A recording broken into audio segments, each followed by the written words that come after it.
الليلة طيب بتاعي اللوم qiegħed magħkom biex nitkellem fuq il-logħba tal-bieraħ bejn il-Liverpool u Sheffield fejn spiċċat 3-1 favur Liverpool. Qabel nibda nitkellem fuq il-logħba, li kieku McAllister ma skorjax dak il-gowl fenomenali, kieku ma nkunx qed nitkellem iktar pożittiv għax ovvjament kontent li rbaħna tifhmunix ħażin, però biex bagħti ma' Sheffield li qegħdin l-aħħar fil-klassifika ma naraħiex sostenibbli l-ħaġa fis-sens illi idealment daw it-timijiet timlihom bil-goals, ovvjament kull logħba fiha l-istorja tagħha ma speċi anke għal goal difference. Jekk il-lig ikun decided bil-goal difference, forsi jkun daqsxejn ta' żvantaġġ, imma fl-aħħar mill-aħħar jekk nirbħu l-lob tagħna, nirbħu l-lob kollha nirbħu l-lig, imma pass ma naġlu xejja. Insomma, wara r-rebħa tal-bieraħ ħerġajna fejn jistħoq li nkunu l-ewwel post, ovvjament fadal l-option tlab, u l-goals kienu skurjati minn Nunes li rajt wieħed mill-iktar goals għaddaħ fl-istorja tal-futbol li bdejt nara, għax fis-sens rajt vera daħal mod tad-daħ u anke biex ma neħex il-mertu għax dik mhux qed nipprova nagħmel hekk pa speċi ippressa tajjeb ħafna u skurja minn hekk u ser żbaljat għandu 18 gowl dal-istaġun b'kollox. Mhux ħażin għall plejer li qalu li flop u ħela ta' flusu, mhux ħażin. B'xi mod ix-Sheffield skurjaw fit-tieni ħaf, kien żventurat Bradley fl-opinjoni tiegħi li ħabat miegħu l-ballun. Ovvjament tista' timmaġna dak il-ħin il-livell ta' frustrazzjoni li kien hemm bejn is-supporters tal-Liverpool fis-sens fil-half time għala volja konna wieħed minn fuq. Kont ma speċi frustrat illi kull ma konna wieħed minn fuq għastajna nuskurjaw iktar. Għax fis-sens iżdi Liverpool way saret illi mbagħtu mażżar. Illi jtuna l-kedda. Imma fl-aħħar mill-aħħar l-importanti nġibu r-riżultati, nġibu l-punti, ħofu li nimxu nibqgħu nkomplu b'dan ritmu li nirpu għalli eventwalment forsi nieħdu l-lig fl-aħħar staġun ta' Klopp. Konti għadda xej sorpriż kif qala Salah wara li l-għajnieħ ngħidilkom il-verità għax għala volja rejt ma kienx tajjeb il-bieraħ. Imma kun għadha kemm lajt goal, ma tax minn fejn ħassib goal u taqla il-plejer illi week in week out jiskurja kien daqsxejn deċiżjoni li ma fimtix ngħidilkom il-verità, però jinnafda fi Klopp u sens il-sostituzzjonijiet li daħħal bidlu l-logħba. Robertson iż-żewġ goals skurjajna meta daħal min-naħa tiegħu ġew fis-sens għat-tieni gowl għamel cross fil-kaxxa li klirjaw id-diviża ta' Sheffield imma waqaf saqaj McAllister illi faqqa xut Gerrardesk fl-opinjoni tiegħi għax fis-sens bellezza first time taqqaba xibka. U ma rridx nistema' biased jew deluded imma pound for pound McAllister signing of the season fil-Premier League. Vera għandek signing sajbin oħra bħal Declan Rice, Szoboszlai, Endo wkoll, McAllister fenomenali. Mela jekk ser żbaljat fl-aħħar dax il-logħba li beda, kellu 10 goal involvements. Ekku se żbaljat. 5 goals u 5 assists. Taraw kemm hu plejer importanti u meta jkollu dik il-libertà javvanza iktar għax hu l-istaġun bdieħ jilgħab bħala defensive midfielder tagħna u dik mhux postu ovvjament. Mhux se naraw il-potenzjal kollu ta' McAllister, inkun ngħid pa' speċi kont anke nara fans tal-United, tal-Chelsea, tal-Arsenal. Insomma tal-Arsenal mhux daqshekk. Ma nara daw supporters jgħidu McAllister flop 35 miljun down the drain. Jindejn kon ngħidilhom la pa' speċi vera McAllister ma bedix il-karriera tal-Liverpool l-ewwel xarejn tlieta bl-aħjar mod possibbli. Hemm ismani. Jindejn kon ngħidilhom milli l-McAllister naraw għal xi xtrajnieh.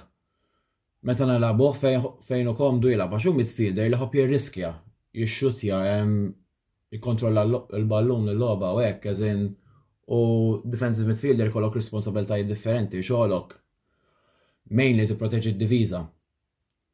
U minn mindu beda jibda l-lob regolari endo. Rajna l-McAllister tella aktar il-fuq u rajna xiex Klopp riedu b'saħħa. Biex ikompli nitkellem fuq il-logħba wkoll. Vera stanejt li forsi nirpu eżempju 4-0 jew 5-0 jew hekk imma fl-aħħar mill-aħħar id-destin fidejna jgħid. Kif nista' ngħid bl-Ingliż ukoll the title is in our hands.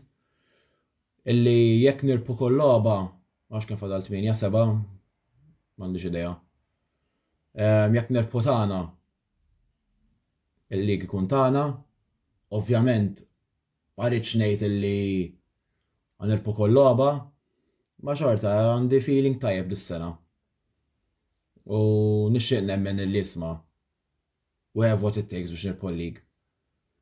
L-injuries mhumiex ma kinux favorina dis-sena, tlifna ħafna players importanti, eżempju ma tlifni staġun sieħ, Alisson tilef xarejn tlieta, McAllister ukoll tilef xar f'Diċembru, Szoboszlai tilef xarejn, Salah tilef xarejn ukoll, Nunes tilef naqallob ukoll.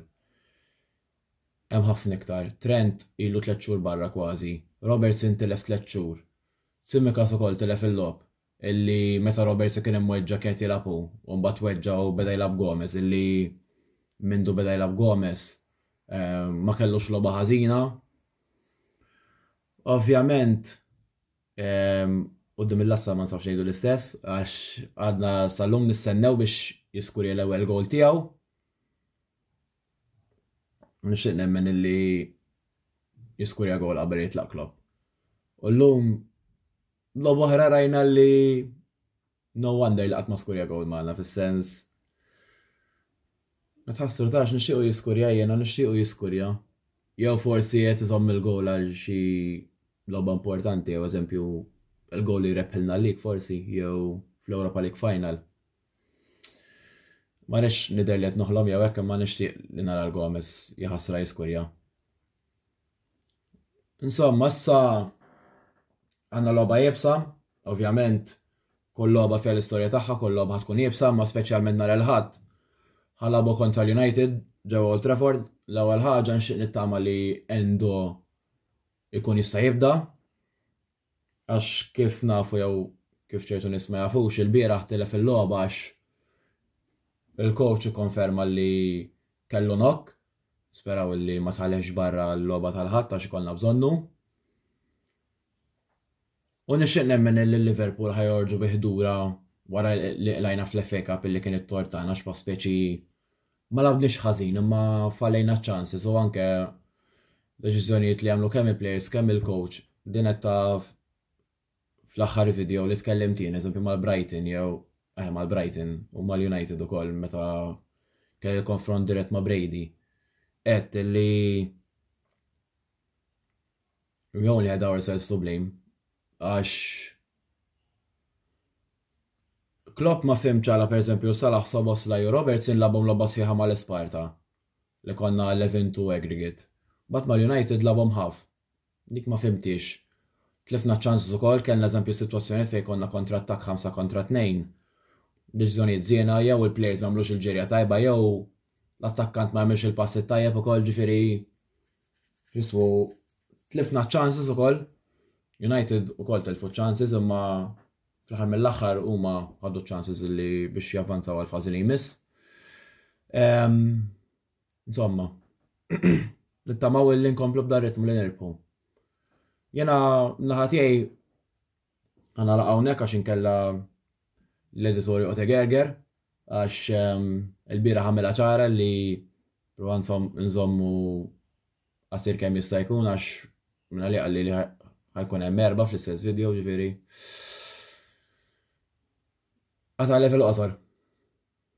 ċajta. Imma insomma, daqshekk minn naħa tiegħi bib tiegħi. Issa ħanaddu għal-reklami għax issa warajja ħajtkellem Kurt illi kien jgħat prezenti għall-logħba għall-Arsenal kontra l-Luton li no doubt kienet esperjenza li ma jinsaqat. Ma insomma, ħanħallikom bib lejl it-tajjeb u nawguralkom il-weekend it-tajjeb.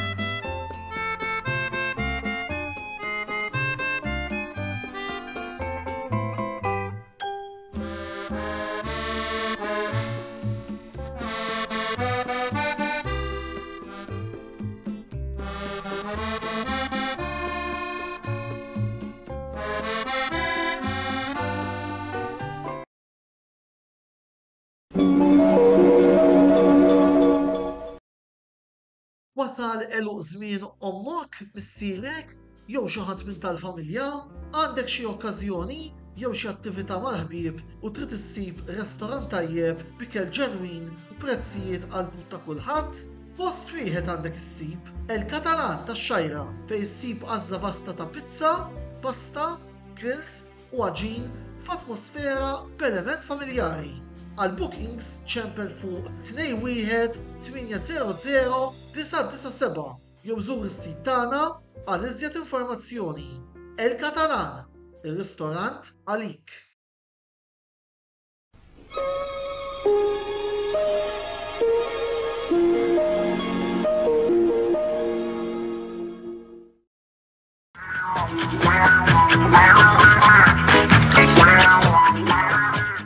Kommi Kurt, il-youtuber ta' Arsenal, programma għal Mixzone, fejn magħkom ħankun nitkellem u niddiskuti dwar il-logħba tal-bieraħ bej Arsenal u Luton. Logħba li verament kienet rebħa meritata t-tim tagħna, bla dubju, Luton qatt ma dehru perikolużi fid-90 minuta. Kulħadd jaf kemm aħna tim diffiċli ħafna bħalissa biex tiftaħna u Luton żgur għalkemm kellhom 12 plejer nieqes. Żgur li sabu diffiċli immens il-bieraħ biex jitlu fi kaxxa mhux biss jixxutjaw, ta' biex jitlu fi kaxxa verament sabu diffiċli dan minħabba d-diviża kompatta li għandna bħalissa. Mela, il-bieraħ ħartieta serraħ ċertu key players, il-bieraħ ħares b'informazzjoni li kien għaddin, Bedaraja, White, Gabriello Saliba u Zinchenko li ħapos Kivjor.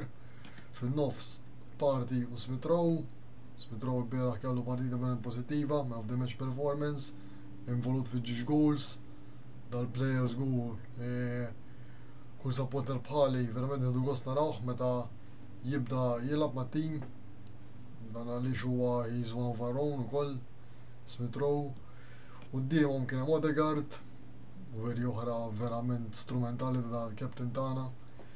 Ma' linji kien hemm Trossard, Nelson u Havertz. Rajna ħafna players missing li huma Saka, Martinelli, Rice, Jesus. Sarraħna l-players għaliex tagħmel importanti issa f'dan il-staġun li jkollok skwadra kemm kemm jista' jkun ħadkun tista' iddawwar fit-tim. L-ewwel taqsima ovvjament ikkontrollana minn bidu tal-aħħar, skurjena ġiex goals. L-autogol ta' defendu ta' Luton Mbagħad l-assist ta' Havertz li jxut Odegaard xut fil-baxx u erab li Kaminski fi roħna x-xibka. Hija logħba li verament kif diġà kien ħaqna nerpwa din il-logħba. U apparti mek hija logħba li nkomplu nżommu pressjoni fuq Liverpool u City. Kulħadd jaf dan l-istaġun fil-punt tiegħi ħajkun l-itqal staġun ta' kull żmien fil-Premier League. Sa dan iż-żmien qatt ma kien hemm 3-horse race. Wasalna fit-30 ġurnata tal-Premier League, ġifieri qed il-logħba skużawni, mhux ġurnata li tnejt dan l-istaġun. Ġifieri bħalissa ħadd minn dawn it-tlieta ma jista' jiżloq. Għax il-moment li tiżloq u titlef ġiex punti jew tlieta ta' warajk żgur ħajqabżuk, ġifieri l-pressjoni fuq tlieta li aħna din kollox jista' jiġri, kollox jista' jinbidel. Fl-opinjoni tiegħi kif diġà bħal dejjem nemmen li bħala futbol aħna l-aqwa tim li hemm. Biss però mbagħad l-esperjenza ta' Liverpool City u d-dominanza meta jiġu għas-sjon u tnejn li huma għandhom dik xi aktar speċjali minna bl-ebda dubju. It-tim taqsima kienet wirja professjonali, tim tal-Arsenal, kontrollaw it-tempo, nagħlqu l-gaps kollha, ma ħallejna qatt spazju perikoluż lil Luton biex joperaw fih. Rajna d-diviża oħra kompatta kif ġiet tagħlob oħra, William Saliba u Gabriel, daw it-tnejn bħalissa mhux biss fl-Ingilterra però għalija l-aqwa ġiex pairings ta' center backs li hawn fid-dinja bħalissa. U jena li għalek tara l-statistics tagħhom ta' ma jista' jiġdu ħadd huma però di biss ngħid. Saliba ma jistax jilgħab nhar Gabriel u Gabriel ma jistax jilgħab nhar Saliba għax jekk ma jkunx hemm it-tnejn li huma nemmen li nkunu għandna dgħajfin, però t-tnejn li huma flimkien ma met nara l-ebda attakk fid-dinja li kapaċi jista' jagħtihom trabbil kbir iktar minn hekk. Fl-Ewropa rridu naraw ukoll se jiġri biss però kif diġà qed ftit timijiet kapaċi jiftħuna u apparti minn hekk ftit timijiet kapaċi jirbħulna wkoll bħalissa. Għadna mbiden din is-sena, fis-sena 2024, kull ma għandna draw waħda mas-City, ma ninsewx ġimgħa l-oħra. B'ebda dubju din il-logħba tista' tfisser ħafna wkoll kampjonat ta' din is-sena. Ovvjament dun nistennew naraw se jiġri sal-aħħar tal-istaġun kif ġiet kollox jista' jinbidel. Baqa' ħafna lob dirett ukoll, ma ninsax baqgħna Chelsea home, Tottenham away, United away, Villa home. Żgur mhux forsi t-triq hija kemm xejn diffiċli, però mhux impossibbli għat-tim tal-Arsenal biex nibqgħu sejrin sal-aħħar tal-kampjonat. Ilna logħba oħra importanti da' weekend ma' Brighton away, logħba oħra diffiċli wkoll. Brighton ma ninsewx huwa tim ukoll bħal Luton li jagħmel lob verament diffiċli għall-avversarji tagħhom u apparti minn hekk huwa tim perikolus ħafna home taħt iż-żerbi jilagħbu futbol sabiħ ukoll. Biss però xorta nemmen li jekk norġu bil-full team nemmen li kapaċi nkunu perikolużi iktar minnhom u barra minn hekk nemmen li kapaċi nirbħulhom. U għana Brighton ħanabu mal-Bayern Munich l-leg tal-kwarti tal-finali tal-UEFA Champions League. Ħatkun verament logħba taħraq immens, Bayern ħajkolba support ukoll minħabba l-UEFA li bejnet is-supporters tagħhom wara li ġara dak f'Ruma. Kif diġà qed huwa kampjonat twil għandna ħafna lob importanti, tista' tgħid kull logħba issa tkun finali sal-aħħar tal-kampjonat. Irridu nżommu kulħadd fit kemm jista' jkun, tkollna skwadra twila sal-aħħar. Ma naffordjawx iktar injuries. Bħalissa għandna kulħadd fit. Timber ukoll li dalwaqt ħajkun match fit. Bħalissa qed jitrenja mal-iskwadra però għadu ma ntażilx għall-lob. Nemmen li ħajkollu parti f'xi New York dal-istaġun Arteta qal li ma nistgħux naraġġaw dal-plejer huwa plejer li kulħadd jaf kemm fil-bidu s-żur verament kien tajjeb u mbagħad kien weġġa' mill-ewwel kellu cruciate. Supporters bħali żgur din fuq ix-xwik biex nġenerawh fit-tim u fl-iskwadra u kif ukoll fl-ewwel 11. Il-bieraħ rawna pożittiv oħra ta' Reece Nelson, dal-plejer għalkemm ma jibdix kull logħba u jkollu ftit mumenti fejn jidħol huwa plejer li kapaċi jagħmel differenza wkoll fit-tim. Reece Nelson verament kiber mentalment, anke hu improvja ħafna l-logħba tiegħu, Arteta wkoll joħroġ iktar tajjeb minnu. Il-bieraħ verament rajnih jagħmel verament ġdid bis-sens ħafna. Beda jkollu drive l-għallum verament tajba. Seta wkoll skurja wkoll, però kien autogol mhux hu, però mbagħad kellu ċans ieħor wara li jagħmel wantu sabiħa ma' Trossard u l-ballun għadda kemm barra. Idu nistennew naraw kollox jista' jiġri, nibqgħu nemmlu fit-tim tagħna, kampjonat għadu miftuħ beraħ, kollox jista' jiġri, ġifieri nistennew naraw minn issa l-qudiem sal-aħħar ta' Mejju min ħajkun iċ-champion bejn tlieta. Grazzi għaddu għar-riklami, e kif ġew hemm ir-riklami ħanaraw il-Karim u Oliver bir-relazzjoni tagħhom bejn Chelsea u United. Grazzi u nsellimkom.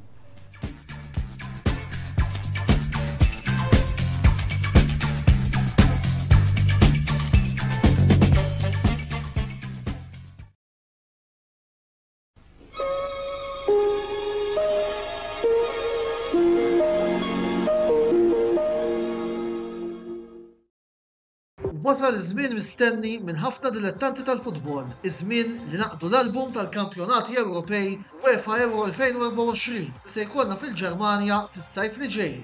Game Breaker se jkollu disponibbli sew l-album kif ukoll il-pakketti tar-ritratti fil-ġranet li ġejjin. Għalhekk żuru l-istabbiliment tagħhom f'Birkirkara għal iżjed informazzjoni u ibdew waħsbu għal kollezzjoni ġdida, il-kollezzjoni ta' UEFA Euro 2024. Game Breaker, l-aqwa logħob tal-PlayStation, Xbox u Switch.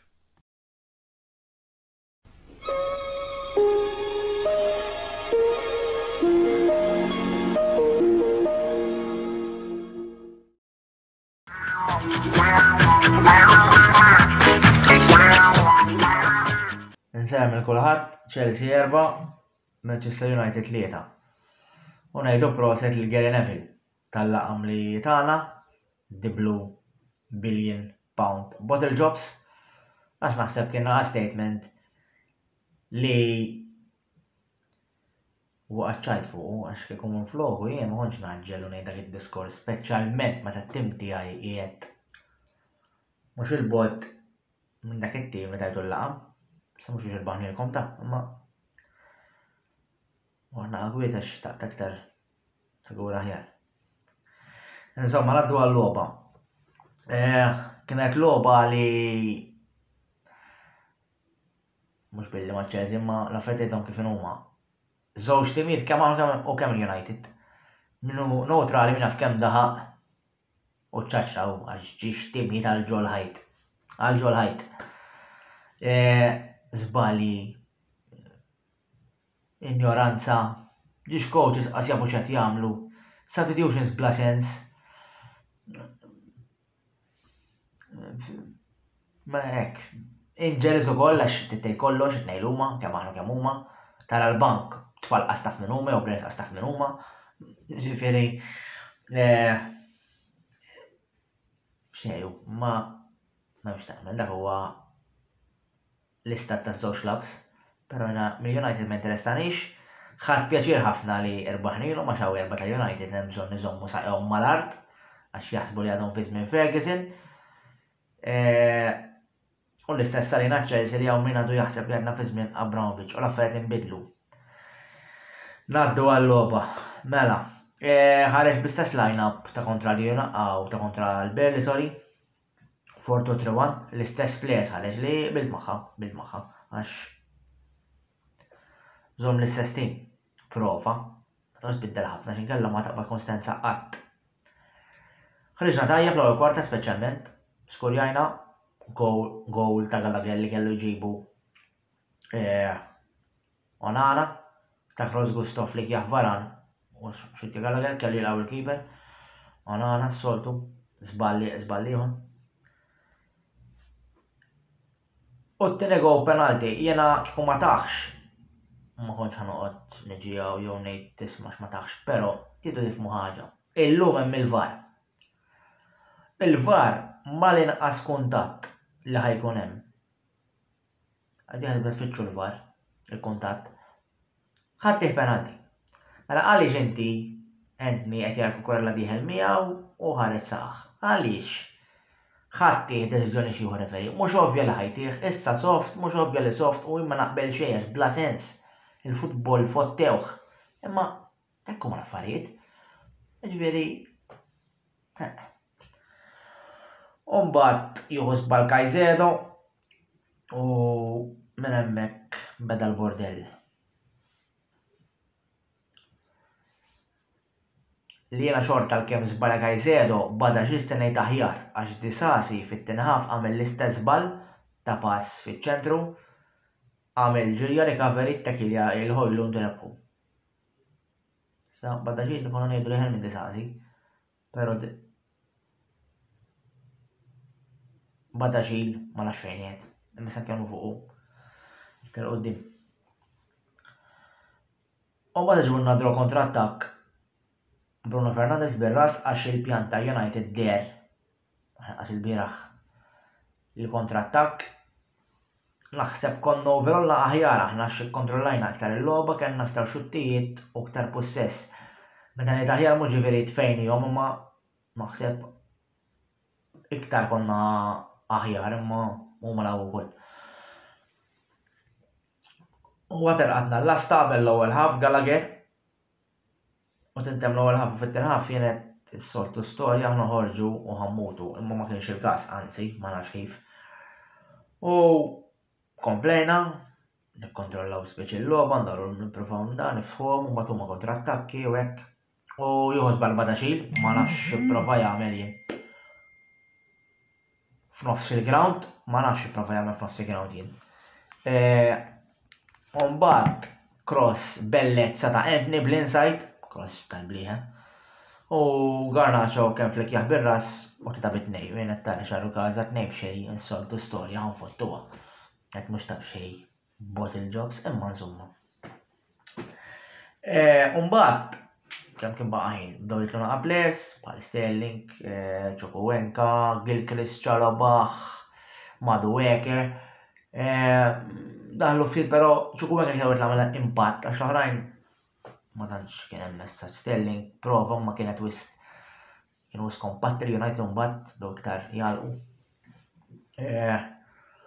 U l-istess, tina penalti li hemm minn ħafna jgħidu soft l-istess, imma jekk tara ir-reaction ta' Dalot kif iqum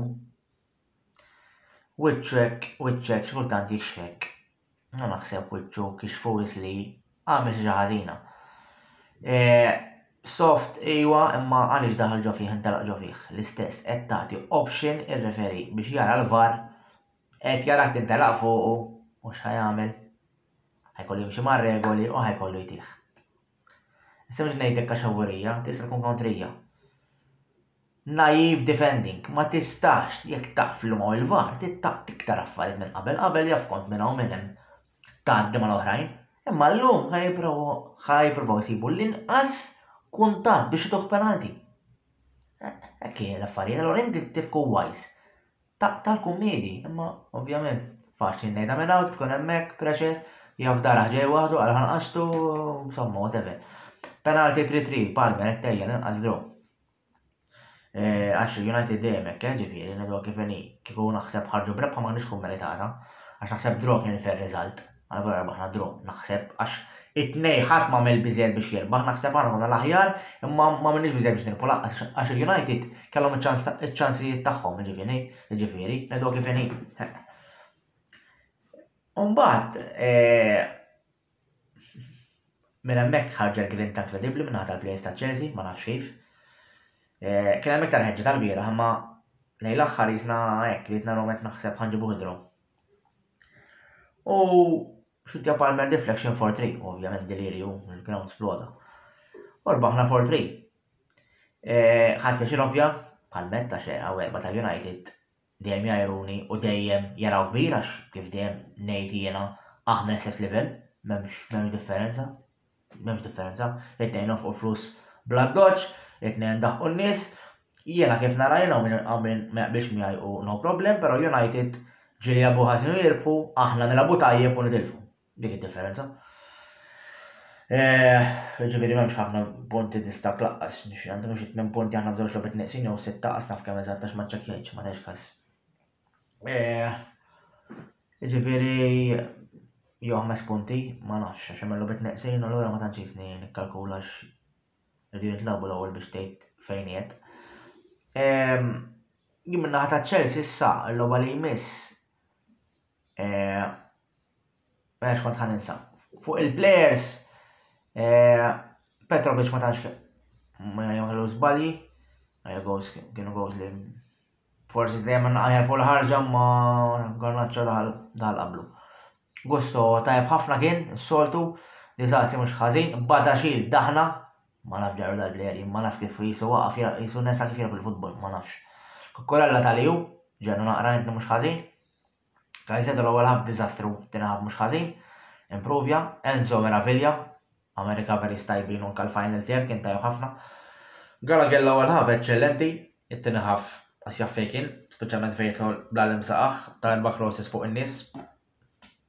Modric diżastru, Jackson insomma u Palmer, għasem kelmu ħara li tal-plejer, naħseb minna jirina ma nafx.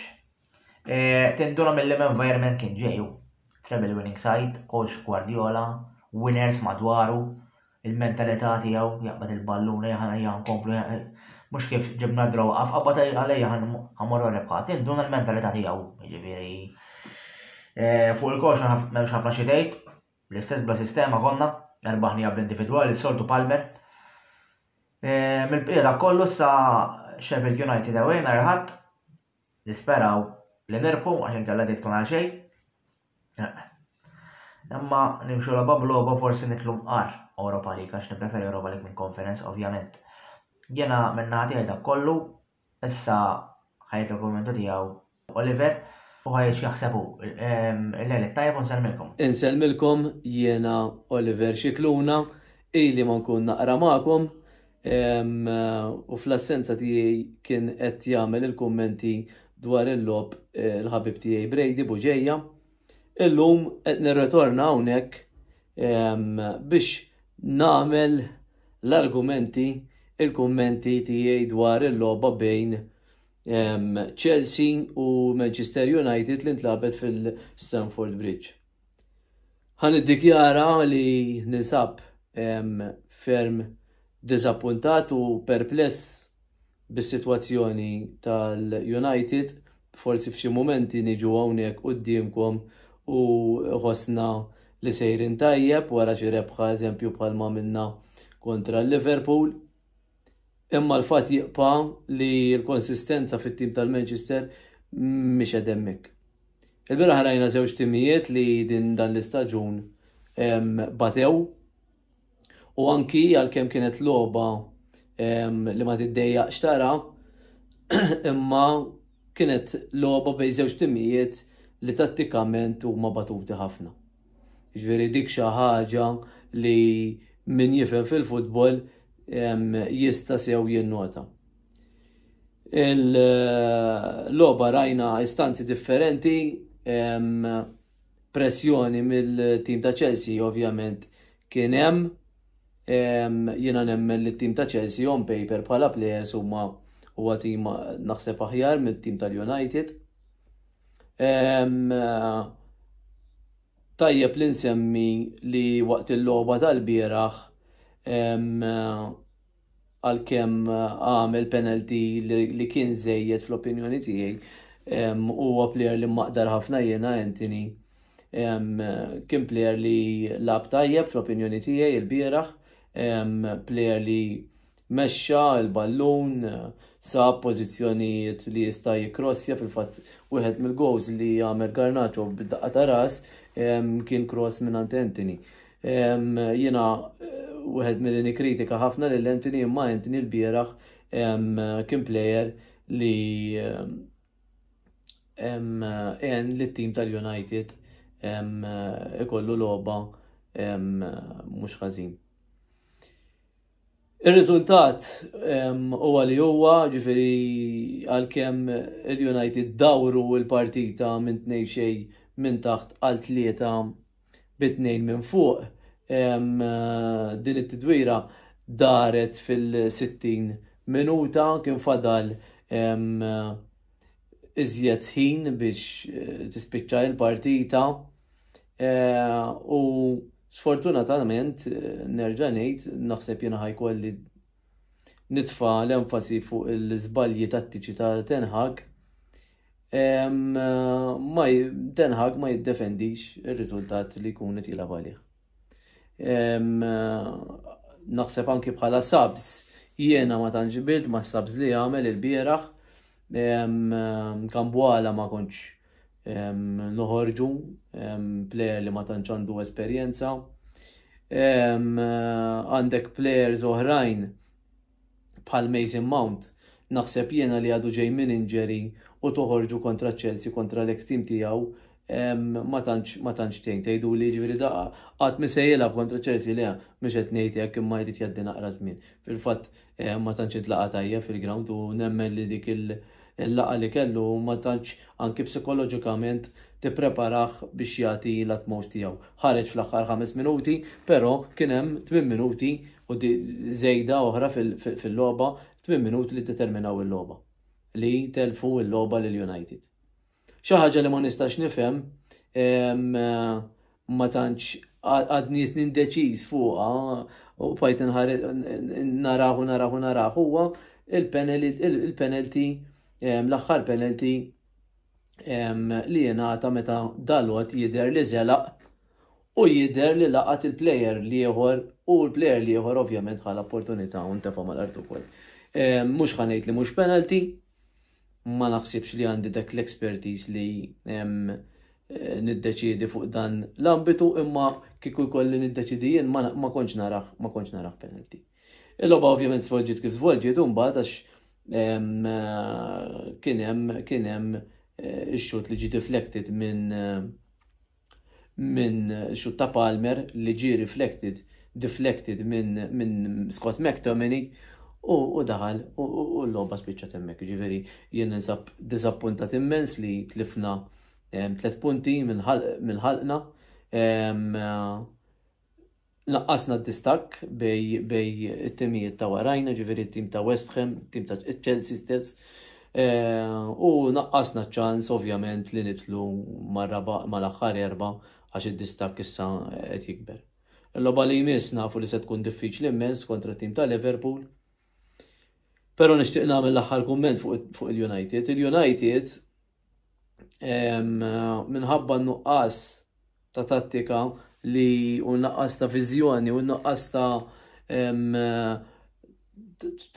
viżibilità kif il-coach qassam il-logħba u jbiddel il-logħba meta jkun hemm bżonn, il-United qed jispiċċaw jilagħbu random, jiġifieri jiena nazzarda ngħid forsi ħajħdu pjaċir jisimgħu li supporters ta' Liverpool, però meta rbaħna lil Liverpool fil-FA Cup u nqalgħu għax nilagħbu random u tiġina tajba. Jiġifieri rajna staġun sħiħ, nilagħbu random, taf tiġina tajba, taf tiġina ħażina. Naħseb m'hemmx xi ħaġa konsolidata fit-tim tal-United u di xi ħaġa li rridu nfittxuha. Issa hawn min jargumenta li jrid jinbidel il-coach, hawn min jargumenta li jekk ħanbidlu l-coach ħajinbidel il-5 coach f'10 snin u dik tidher kera wkoll, però qed jinbidlu ħafna affarijiet fil-klabb u naħseb jiena l-owner li għandu minorità fil-klabb li qed ibiddel, jipprova jbiddel, qed nirreferi għal Sir Jim Ratcliffe, naħseb jien għandu jikkonsidra wkoll coach li jkun denju għat-tim tal-United. Jiena inselmilkom, niltaqa' magħkom ovvjament biex nagħmlu l-analiżi tal-partita kontra Liverpool, nisperaw. Nixtieq nirringrazzja l-sponsors tagħna li huma El-Catalan, Game Breaker, Spaces u kif ukoll The Barber Room.